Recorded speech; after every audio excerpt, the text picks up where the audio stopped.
Hello नमस्कार दोस्तों, स्वागत करते हैं अपनी बेहतरीन सी यूट्यूब चैनल आस्तिक बाय आर्ट में। मैं आपका भाई आस्तिक राव स्वागत करता हूं अपनी बेहतरीन सी सीरीज में, जहां पर मैं आज आप लोगों को पढ़ाऊंगा प्रकाश का अपवर्तन, जो कि बोर्ड एग्जाम में 5 से 6 नंबर का वेटेज रखता है। ये इसका फिगर जो होता है, इसका जो जो परिभाषा होती है, ये सारी की सारी चीजें आज मैं आप लोगों को कवर कराऊंगा।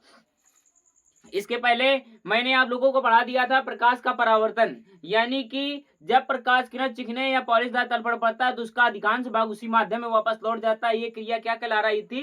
परावर्तन। इसके दो नियम थे यानी कि जितने एंगल पर आएगा उतनी ही एंगल पर वो बाहर निकल जाएगा। आपतित किरण, परावर्तित किरण, आपतन बिंदु पर बना विलंब, तीनों एक ही तल पर स्थित हो रहे थे। उसके बाद मैंने देखा दर्पण क्या होते हैं, दर्पण कितने प्रकार के होते हैं, उसको किस तरीके से पहचाना जा सकता है। ये सारी की सारी चीजें मैंने इस चैनल पर प्रोवाइड कर दी हैं आज आप लोगों को। और आज हम बात करेंगे प्रकाश का अपवर्तन। सो ज्यादा टाइम ना वेस्ट करते हुए अपने टॉपिक की ओर बढ़ जाते हैं। सबसे पहले हेडिंग लगाते हैं प्रकाश का अपवर्तन।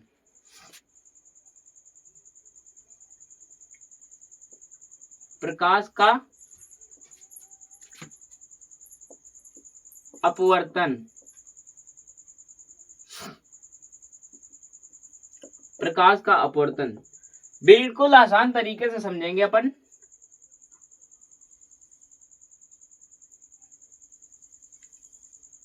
ये कांच की स्लाइड है। ये आपका रहा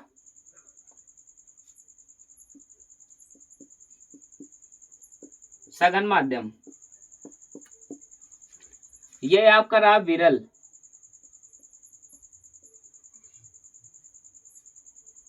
ये रहा विरल, ये रहा आपका सघन। आइए समझ लेते हैं कि प्रकाश का अपवर्तन क्या होता है।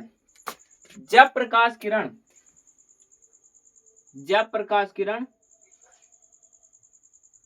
एक माध्यम से दूसरे माध्यम में जाती है तो वह अपने मार्ग से विचलित हो जाती है।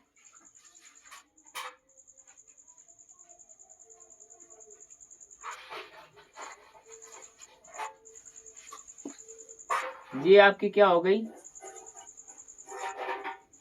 आपतित किरण। ये आपकी हो गई अपवर्तित किरण। आपतित किरण हो गई, ये आपकी अपवर्तित किरण हो गई। अब ये होगा जो अविलंब के साथ कोण बनाएगा, ये एंगल आई होगा, और ये वाला जो कोण बनाएगा ये एंगल आर होगा। क्या? अब अपवर्तन का नियम, एक बात समझते हैं कि अपवर्तन क्या होता है, किस प्रकार से होता है। जब प्रकाश किरण एक माध्यम से दूसरे माध्यम में जाती है, तो वह अपने मार्ग से विचलित हो जाती है। अपने मार्ग से विचलन होने की यह घटना प्रकाश का अपवर्तन कहलाती है। क्या कहलाती है? प्रकाश का अपवर्तन कहलाती है। एक बार पुनः फिर समझ लेते हैं। जब प्रकाश किरण एक माध्यम से दूसरे माध्यम में प्रवेश करती है, तो वह अपने मार्ग से विचलित हो जाती है, और यही विचलन की घटना प्रकाश का अपवर्तन कहलाती है। ये बात आपके दिमाग में चढ़ी या नहीं चढ़ी? मैं एग्जाम्पल के थ्रू सारी की सारी चीजें आज मैं कवर कराऊंगा। मैं एग्जाम्पल के लिए सारा कुछ लेके आया हूं, एकदम बेफिक्र रहकर ये सारी की सारी चीजें आप लोग समझिए। पहले आइए इसकी परिभाषा लिख लेते हैं। प्रकाश के अपवर्तन की परिभाषा।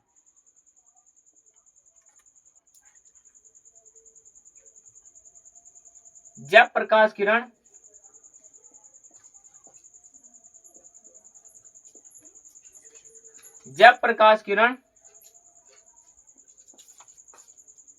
एक माध्यम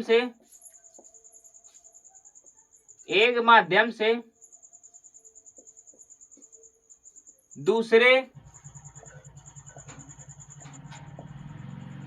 माध्यम में प्रवेश करती है, जब प्रकाश किरण एक माध्यम से दूसरे माध्यम में प्रवेश करती है, आप लोग फिगर से ही परिभाषा लिखे, जब प्रकाश किरण एक माध्यम से दूसरे माध्यम में प्रवेश करती है तो प्रकाश किरण अपने मार्ग से विचलित हो जाती है। प्रकाश के विचलन की यह घटना प्रकाश का अपवर्तन कहलाती है। आप अगर इस तरीके से परिभाषा लिखेंगे तो बोर्ड एग्जाम में एग्जामिनर की औकात नहीं है कि ये क्वेश्चन आप लोगों का काट कर रॉन्ग कर दे।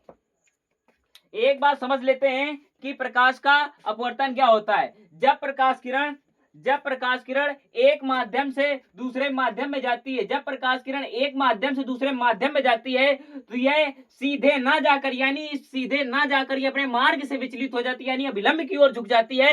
इसे ही हम प्रकाश का अपवर्तन कहते हैं। ये बात तेरे दिमाग में चढ़ी या नहीं चढ़ी? जिस तरीके से मैं फुल जोश और एनर्जी के साथ पढ़ा रहा हूं, इसी तरीके से तुझे अपनी मेहनत करनी है और बोर्ड एग्जाम में अच्छे मार्क्स हासिल करने हैं। अब एग्जाम्पल देख लेते हैं इसका।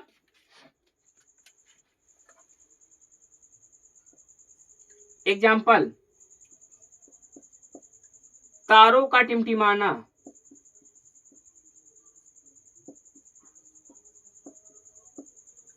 तारों का टिमटिमाना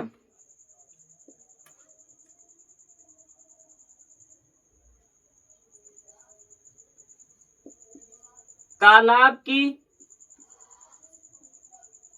तली ऊपर की ओर उठी हुई दिखाई देना। नंबर तीसरा,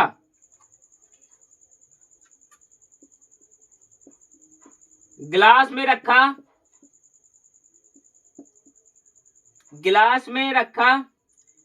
पानी के गिलास में रखा,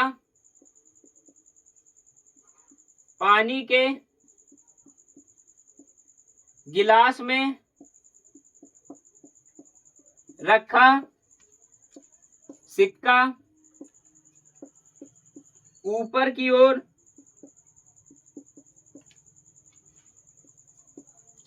उठा हुआ दिखाई देना। नंबर तीसरा, किसी गिलास में पानी के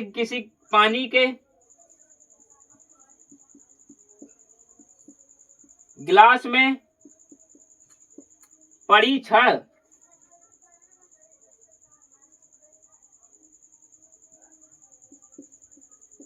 तिरछा यानी मुड़ी हुई दिखाई देना।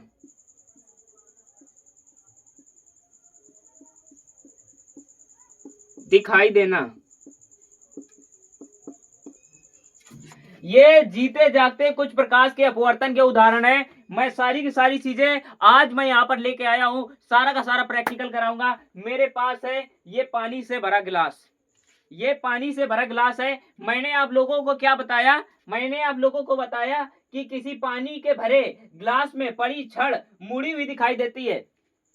यदि मैं इस गिलास में, आप लोग ध्यान से देखिएगा, अगर इसमें गिलास में ये पेंसिल डाल रहा हूं तो ये जो पेंसिल मैंने डाली, ये जो मैं पेंसिल डाल रहा हूं तो ये आप लोग देख रहे हैं इधर वाली साइड ना जाकर ये इधर की ओर मुड़ रही है, क्योंकि प्रकाश किरण सघन से विरल में जा रही है। अगर प्रकाश किरण सघन से विरल में जाती है, यानी कि जब प्रकाश किरण विरल से सघन में जाती है तो यह अभिलंब की ओर झुक जाती है, ये सीधे नहीं जाती है। ये बात तो आपके दिमाग में चढ़ी या नहीं चढ़ी, मैं दोबारा बता रहा हूँ। ये मान लीजिए ये मैंने पेंसिल डाली, ये कोई क्षण डाली मैंने, उसके बाद आप लोगों को दिख रहा होगा कि जो क्षण है, ये जो क्षण है ये मुड़ी हुई दिखाई दे रही है प्रकाश का अपवर्तन के कारण ही। जब प्रकाश किरण विरल से सघन में जा रही है, यानी कि वायु से जल में जा रही है, तो जो नीचे का माध्यम है वो थोड़ा सघन है, यानी उसके जो कण है जो पास पास हैं, इसलिए प्रकाश किरण अभिलंब की ओर झुक रही है। ये जीता जागता आपका उदाहरण है प्रकाश का अपवर्तन का। ये बात आपके दिमाग में चढ़ी या नहीं चढ़ी, एक बार कमेंट सेक्शन में लाल कलर की दिलों की बारिश जरूर कर दी जाए। मैंने दूसरा क्या लगाया कि तारों का टिमटिमाना, ये जो आसमान में तारे टिमटिमाते हैं, यानी कि ये जो आसमान में तारे टिमटिमा रहे हैं और अपन यहां पर कहीं खड़े हैं, इसके पीछे आप जितना ऊपर जाएंगे, जितना जो अंतरिक्ष है, अंतरिक्ष का जो वायुमंडल है, जो अंतरिक्ष का जो स्पेस है, वहां पर कण दूर दूर है और वहां पर प्रकाश अच्छे से फैल सकता है। उसके बाद जब ये वायुमंडल की पहली रेखा क्रॉस करता है तो वायुमंडल सघन होता जाता है, सघन होता जाता है, सघन होता जाता है, इसलिए ये बहुत टाइम बाद मेरी आंखों तक पहुंचता है और ये हमें टिमटिमाता हुआ प्रतीत होता है। ये जीता जाता उदाहरण है प्रकाश के अपवर्तन का, वायुमंडलीय अपवर्तन का, यानी कि तारों का टिमटिमाना। ये 1 नंबर में एमसीक्यूज यानी पीवाईक्यूज क्वेश्चन है, जो कि हर साल बोर्ड एग्जाम में 1 नंबर में पूछा जाता है। ये बात आप लोग दिमाग में बिठा लीजिए। इसको इरेज कर देते हैं। आइए दूसरे एग्जाम्पल की ओर बढ़ जाते हैं। कभी कभी आपने देखा होगा कि तालाब की तली ऊपर उठी हुई दिखाई देती है। जब तालाब के अंदर आप झांकेंगे या किसी स्विमिंग पूल के अंदर आप झांकेंगे तो जो मछली होती है, नीचे पड़ी मछली आपको थोड़ी ऊपर दिखाई देती है, यानी कि तालाब की जो तली है वो और ऊपर उठी हुई दिखाई देती है। यह प्रकाश के अपवर्तन का जीता जाता उदाहरण है। उसके बाद पानी के गिलास में भरे रखा सिक्का ऊपर की ओर ऊपर उठा हुआ दिखाई देता है। आइए इसको भी डालकर देख लेते हैं। ये मेरे पास पैसा रखा था, यानी सिक्का रखा था, मैंने उठा लिया है। ये देख सकते हैं आप लोग। यदि मैं इस सिक्के को इस जल के अंदर छोड़ूंगा, तो आप लोग देख पा रहे होंगे कि ये जो सिक्का है थोड़ा बड़ा दिखाई दे रहा है, थोड़ा ऊपर की ओर उठा हुआ दिखाई देता है। ये जो सिक्का है आप लोगों को थोड़ा ऊपर उठा हुआ दिखाई दे रहा होगा। ये जीता जाता उदाहरण है प्रकाश के अपवर्तन का। ये बात आपके दिमाग में चढ़ी या नहीं चढ़ी, आप लोग इतना नोट कर लीजिए। उसके बाद में हम आगे बढ़ जाते हैं। अब आगे की ओर बढ़ते हैं, आगे की वार्तालाप शुरू करते हैं। मैंने एक स्थिति देख ली, जब प्रकाश किरण विरल से सघन में जा रही थी। आइए आप जानते हैं, जब आप सघन से विरल में भेजेंगे प्रकाश किरण को,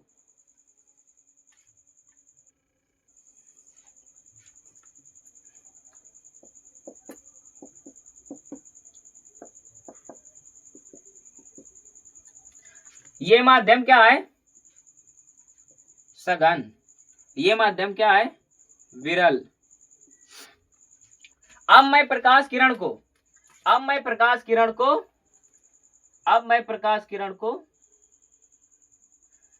सघन माध्यम से विरल माध्यम में भेज रहा हूं, तो प्रकाश किरण ऊपर की ओर उठेगी। मेन बात इसका ये होना चाहिए था,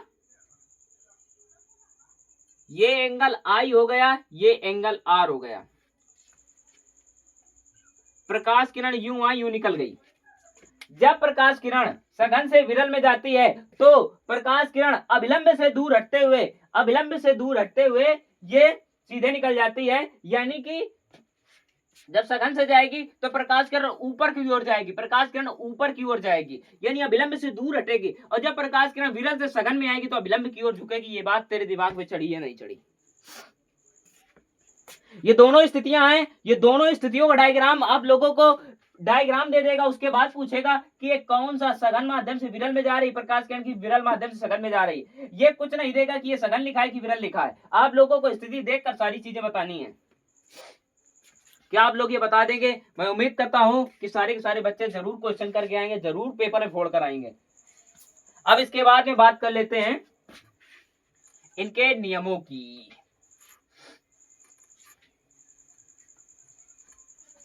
प्रकाश का अपवर्तन, अब इनके नियमों की बात कर लेते हैं। अपवर्तन के नियम।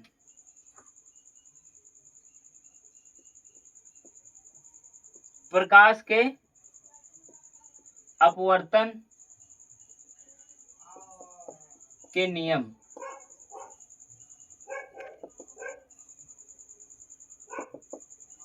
प्रकाश के अपवर्तन के निम्नलिखित दो नियम होते हैं।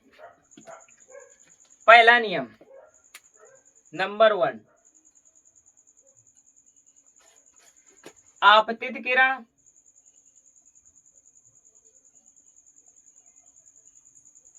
आपतित किरण और अपवर्तित किरण। आपतित किरण, अपवर्तित किरण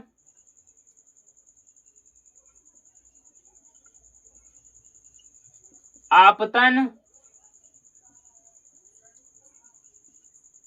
बिंदु पर बना अविलंब तीनों एक ही तल पर स्थित होते हैं। नंबर दूसरा नियम क्या क्या कहता है, आइए इस नियम को पहले समझ लेते हैं। ये आपतित किरण और अपवर्तित किरण, आपतित किरण और अपवर्तित किरण आपतन बिंदु पर बना अभिलंब तीनों एक ही तल पर स्थित होते हैं। यानी कि प्रकाश के परावर्तन में था कि प्रकाश की किरण जो होती है वो परावर्तित हो रही थी, उस जगह परावर्तित लगा दिया कि यहाँ पर प्रकाश किरण अपवर्तित हो रही है, इसलिए यहाँ पर अपवर्तित किरण लिखा जाएगा। दूसरा नियम क्या है, किन्हीं दो माध्यमों में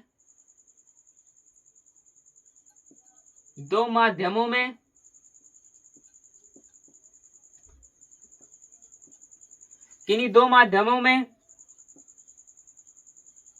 एक ही रंग के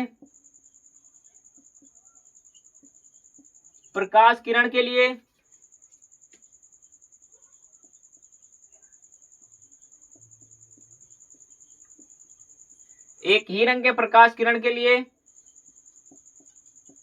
आपतन कोण की ज्या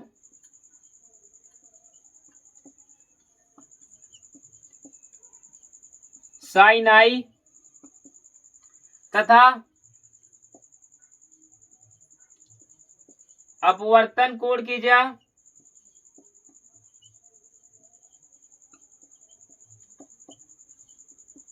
साइन आर। किन्हीं दो माध्यमों में एक ही रंग के प्रकाश किरण के लिए आपतन कोण की ज्या तथा अपवर्तन कोण की ज्या के अनुपात को हम स्नेल का नियम कहते हैं।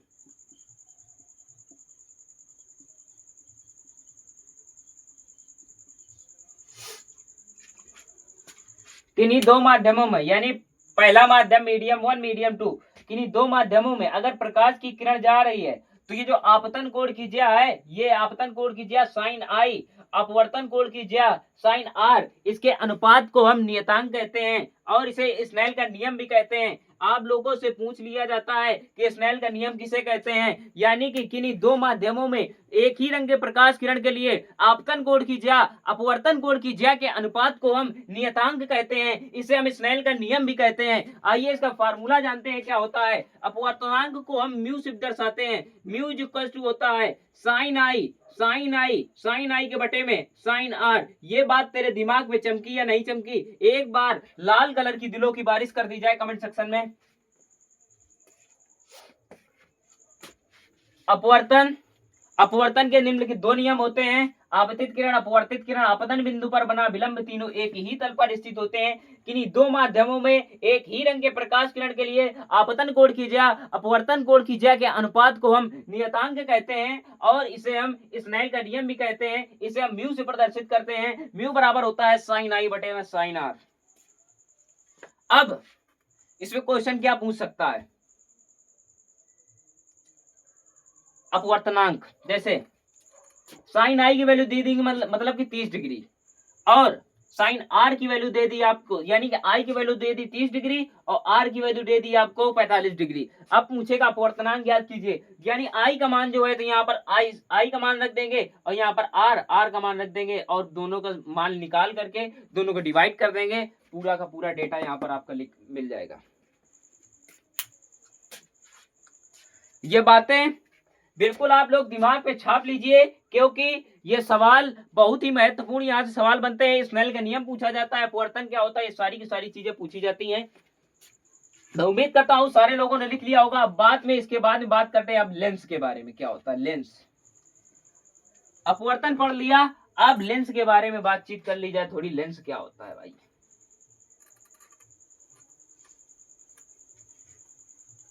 लेंस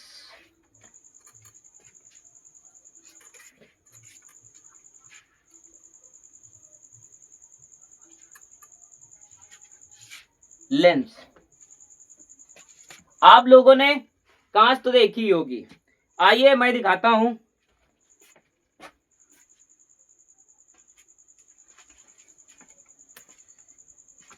दो पारदर्शी माध्यमों से घिरा एक ऐसा पृष्ठ जो प्रकाश के अपवर्तन में सहायता करता है उसे हम लेंस कहते हैं। यानी इस तरफ से ये घिरा हुआ है, पारदर्शी माध्यम से घिरा हुआ है, इस तरफ से पारदर्शी माध्यम से घिरा है। जब मैं यहां से कोई प्रकाश किरण डालूंगा, यहां से कोई प्रकाश किरण डालूंगा तो प्रकाश किरण यहां से अपवर्तित हो रही होगी, इसे ही हम लेंस कहते हैं। ये बात आपके दिमाग में चमकी है नहीं चमकी? ये बात आपके दिमाग में चमकी है नहीं चमकी? एक बार लाल कलर की धूलों की बारिश कर दी जाए। ये बात आपके दिमाग में चमकी है नहीं चमकी? एक बार लाल कलर की दिलों की बारिश कर दी जाए। लिखिएगा लेंस, हेडिंग लगाइएगा लेंस।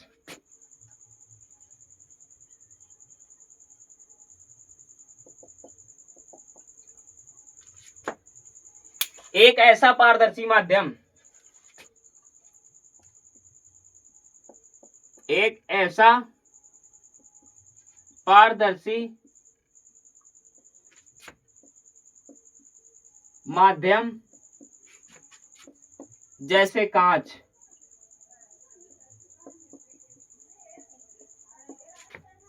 का वह भाग जो दो गोलीय पृष्ठों से घिरा होता है उसे लेंस कहते हैं। एक ऐसा पारदर्शी माध्यम, एक ऐसा पारदर्शी माध्यम जो दो गोलीय पृष्ठों से घिरा होता है उसे लेंस कहते हैं। मान लीजिए कि एक ये कांच का टुकड़ा हो गया, एक ये कांच का टुकड़ा हो गया, एक ये कांच का टुकड़ा हो गया, एक ये कांच का टुकड़ा हो गया। जब इन दोनों को हम जोड़ेंगे, इन दोनों को जब हम आपस में जोड़ेंगे तब ये जाकर एक लेंस बनाएगा और ये प्रकाश किरणों को अपवर्तित करेगा। ये बात आपके दिमाग में चढ़ी है नहीं चढ़ी? इस परिभाषा को लिख लीजिए आप लोग। अब आगे बढ़ जाते हैं। लेंस कितने प्रकार के होते हैं?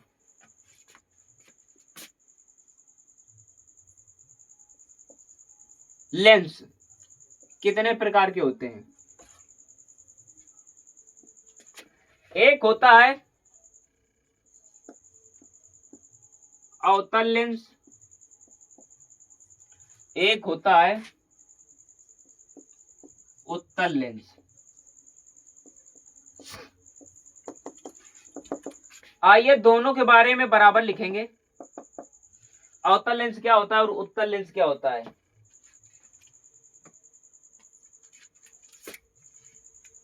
सबसे पहले अवतल लेंस के बारे में बात कर लेते हैं। ये रहा आपका अवतल लेंस।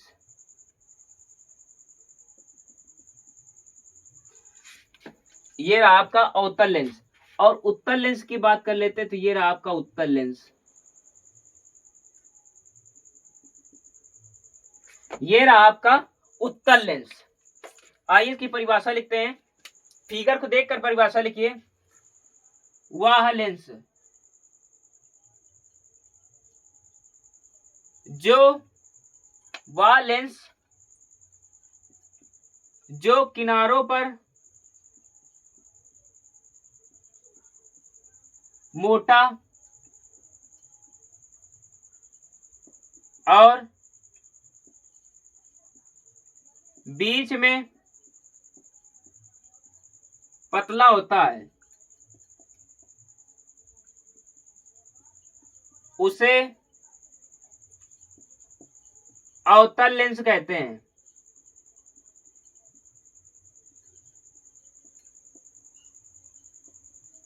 इसे हम अलग से नोट पॉइंट बनाकर लिखिए। इसे हम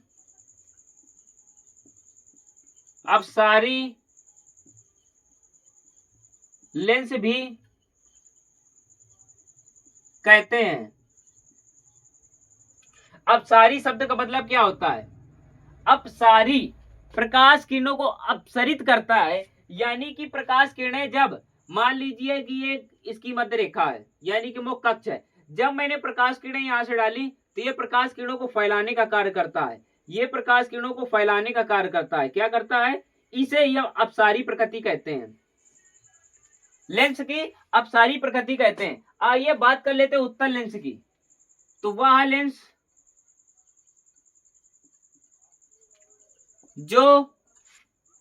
लेंस जो किनारों पर पतला व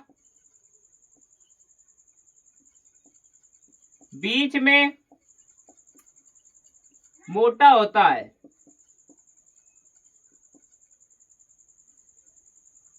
उसे उत्तल लेंस कहते हैं।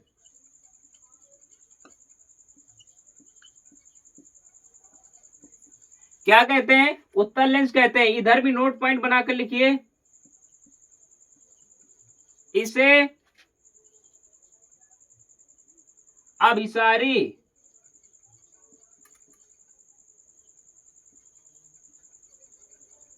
लेंस भी कहते हैं। अब अभिसारी का मतलब क्या होता है? अभिसारी का मतलब क्या होता है? मान लीजिए ये कोई आपका लेंस रहा, ये आपका उत्तल लेंस रहा, ये इसकी मुख्य कक्ष रेखा हो गई। ये प्रकाश किरणों को अभिसरित करता है, यानी कि एक जगह केंद्रित करता है। ये प्रकाश किरणों को एक जगह केंद्रित करता है। इसे हम अपसारी लेंस कहते हैं, अभिसारी लेंस कहते हैं। सॉरी, क्या कहते हैं इसे? अभिसारी लेंस कहते हैं। ये सारी की सारी चीजें आप लोगों के दिमाग में छप गई होगी। एक बार पुनः मैं बता देता हूं। अवतल लेंस एक ऐसा लेंस होता है जो किनारों पर मोटा व बीच में पतला होता है। इसे हम अपसारी लेंस कहते हैं। जो प्रकाश किरणों को अपसरित करता है उसे हम अपसारी लेंस कहते हैं। अब उत्तल लेंस के बारे में बात कर लेते हैं। वह लेंस जो किनारों पर पतला व बीच में मोटा होता है इसे हम अभिसारी लेंस कहते हैं। जो प्रकाश किरणों को एक जगह केंद्रित करता है उसे हम अभिसारी लेंस कहते हैं। मैं उम्मीद करता हूं कि ये सारी की सारी चीजें आपके दिमाग में छप गई होगी और आपकी पढ़ाई बेहतर तरीके से चल रही होगी।